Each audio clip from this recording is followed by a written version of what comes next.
qualifying for bankruptcy is also a very complex procedure. And under the bankruptcy laws, for individuals, there's either Chapter 7 or Chapter 13. So we have to determine whether or not you're qualified. Chapter 7 is a process wherein you are totally absolving yourself. You're totally giving up on all your debts and say, I cannot afford to pay these debts, and therefore, and I have limited income, I want to get rid of all the debts. That's just Chapter 7. Now, Chapter 13 is a reorganization.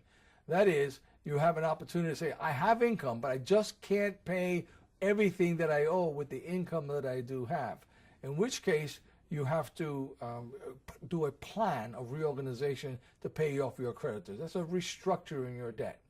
Now, that all depends on which one you choose. It depends on the income that you have, whether you do or do not qualify for a Chapter 7. You have to minimum incomes before you can qualify for Chapter 7. You cannot have too much income. If you have too much income and those numbers and they shift, they'll have to sit down and consult with an attorney.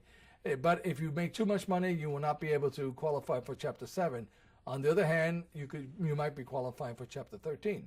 Everyone has got different assets, and there's some people who just want to keep the assets because they're important. I just can't afford, I don't want to sell my assets even though I can't afford to pay other debts.